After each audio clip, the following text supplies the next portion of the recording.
இந்த வரலாற்று சிறப்புமிக்க பொதுக்குழு கூட்டத்திற்கு தலைமையேற்று நம்மை வழிநடத்தி கொண்டிருக்கும் தமிழக வெற்றி கழகத்தின் தலைவர் அண்ணன் விஜய் அவர்களே, பொதுச் செயலாளர் அண்ணன் ஆனந்த் அவர்களே, தேர்தல் மேலாண்மை பொதுச் செயலாளர் சகோதரர் ஆதவர்ஜுன் அவர்களே, கொள்கை பரப்பு பொதுச் செயலாளர் சகோதரர் அருண்ராஜ் அவர்களே மற்றும் இங்கே வருகை புரிந்திருக்கும் அனைத்து மாநில மாவட்ட நிர்வாகிகள் மற்றும் செயற்குழு பொதுக்குழு உறுப்பினர்கள் அனைவருக்கும் என்னுடைய முதற்கண் வணக்கத்தை தெரிவித்துக் கொள்கிறேன்.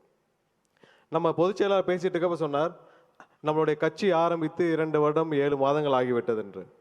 இந்த 2 வருட 7 மாதத்தில் தமிழக மக்கள், அதாவது கோடிக்கணக்கான தமிழக மக்களுக்கு நம்மளுடைய தலைவர் அவர்கள் நம்பிக்கையை விதைத்திருக்கிறார்.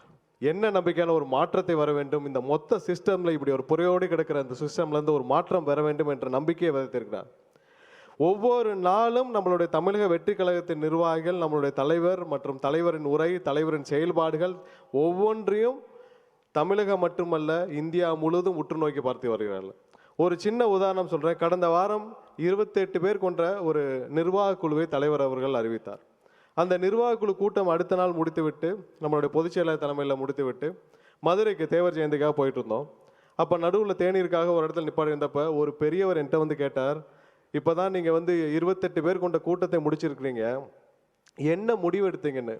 மிகப்பெரிய ஒரு அதிர்ச்சியும் ஆச்சரியமாக இருந்தது. ஏன்னா இப்போ நிறைய பேர் பேசுகிறப்ப சொன்னாங்க அரசியல் வழிபடுத்தணும்னு.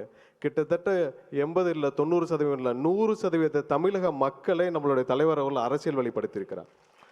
ஏன்னா ஒரு கூட்டம் நடந்து 2 மணி நேரத்தில் அந்த கூட்டத்தில் என்ன நடந்துச்சு, 28 பேருன்னு ஒரு நிர்வாக குழுன்னு சொல்லி ஒருவர் என்னிடம் கேட்கிறார் என்றால், இந்த 15, 16, 20 வருஷத்தில் இதான் நான் பார்ப்பது முதல் முறை. இவர் தினமும் திரு ஸ்டாலின் அவர்கள் தினமும் கூட்டம் நடத்திட்டு இருக்கிறார். அறிவாலயத்தில் நடத்துவார், ஏதாவது செக்ரட்டரியேட் நடத்துவார். யாராவது ஒருவர் இங்கே இருக்கிறவங்கள கோடிக்கணக்கான பேர் டிவியில் பார்த்துட்டு இருக்காங்க, யாராவது ஒருத்தருக்கு என்ன கூட்டம் நடத்தினானாவது தெரியுமா?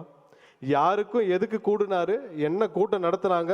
ஏனென்றால் மொத்த மக்களும் இவர்கள் மீது எந்த நம்பிக்கையும் இல்லாமல் இருக்கிறார். ஏன்னா இவர்கள் கூடினாலே ஒன்று அவங்க குடும்பத்தை வளர்க்கறதா இருக்கும், இல்லை இந்த நாட்டை கொள்ளையடிக்கிறதா இருக்கும். இது 2 தவிர இந்த கூட்டத்தை இவங்க நடத்துகிற கூட்டத்துக்கு எந்த பிரயோஜனம் இல்லைன்னு மக்கள், அரசியலை விட்டே ஒதுங்கியிருந்த மக்கள் இன்று ஒவ்வொரு நகர்வையும், தமிழக வெற்றி கழகத்தின் ஒவ்வொரு நகர்வையும் பார்ப்பதற்கு காரணம் அவர்களுக்கு அனைவருக்கும் தலைவர் மீது முழு நம்பிக்கை. 2026 நாம் காப்பாற்றப்படுவோம் என்ற நம்பிக்கை அவர்களுக்கு வந்திருக்கிறது. இந்த தலைவருடைய சுற்றுப்பயணம் எல்லாம் ஒவ்வொரு நாளும் சிறப்பாக சென்று கொண்டிருந்த போதுதான் இந்த கரூர் பெரும் துயரம் நம்ம எல்லாம் வாட்டி வதைத்தது. இதிலிருந்து நம்மளும் சாதாரண இந்த திமுக மாதிரியான இந்த 1.5 லட்சம் பேர் 2009 மறைந்தார்கள். அதிலிருந்து பல பேர் அதில் தான் புதிதாக அரசியலுக்கு வந்தவர்கள், நான் உட்பட. அப்போது நடந்த கொடுமையெல்லாம் பார்த்தீங்கன்னா 1.5 லட்சம் பேர் இறந்து கொண்டிருந்தார்கள். அப்போ போய் திமுகவுடைய தலைவர்கள் எல்லாம் டெல்லியில் உட்காந்து அமைச்சரவை பேரம் பேசிட்டு இருந்தாங்க. நாம் ஒன்றும் அந்த மாதிரியான அரசியல்வாதிகள் அல்ல. ஒவ்வொருவரும் இந்த 41 குடும்பங்களை நினைத்து கிட்டத்தட்ட இப்போ இல்லை இன்னும் பல ஆண்டுகள் அவர்களோடு கண்டிப்பாக துணை நிற்போம். நாம் ஒன்றும் திமுகவோ இல்லை மற்ற கட்சியோ இல்லை. அது கண்டிப்பாக நமக்கு ஒரு மீள முடியாத ஒரு துயரம். மற்றபடி இந்த கேஸு இதெல்லாம் ஒன்றுமே இல்லை, இது எல்லாம் எதிர்கொள்வோம், ஒன்றும் பிரச்சனை இல்லை. இந்த 41 பேருடைய மரணம் மட்டும்தான் நம்மை பேரிடியாக தாக்கியது.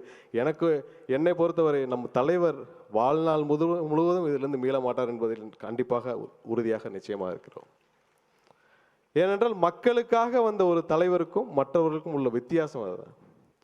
இந்த திமுகவும் சரி, அவர்களை சுற்றி இருப்பவும் சரி, என்னைக்கும் மக்களுக்கு இல்லை, இந்த தமிழகத்துக்கு இல்லை, எதையுமே இவர்கள் கண்டுகொள்ள மாட்டார்.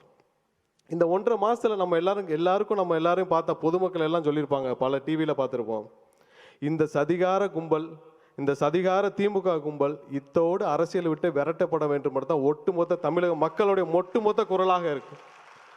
யாராவது ஒருத்தர் மாற்றி சொல்லியிருக்காங்களா? தமிழகத்தில் எங்கே போனாலும் நம்ம கேட்கக்கூடிய ஒரே வார்த்தை இந்த சதிகார திமுக கும்பல். இந்த கடந்த 1.5 மாதத்தில் நம்ம கேட்குற ஒரே வார்த்தை இந்த சதிகார திமுக கும்பல் இதோட அரசியலை விட்டு ஓடணும்ன்றதான்.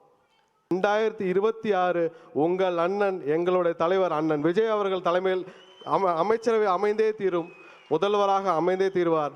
இந்த வாய்ப்பை தவறவிட்டால் இது தமிழகத்தை யாராலும் காப்பாற்ற முடியாது என்பதை ஆணித்தரமாக சொல்லிவிட்டு இந்த வாய்ப்பை வழங்கிய என்னுடைய தலைவருக்கு என்னுடைய நன்றியை தெரிவித்துக் கொண்டு விடைபெறுகிறேன். நன்றி, வணக்கம்.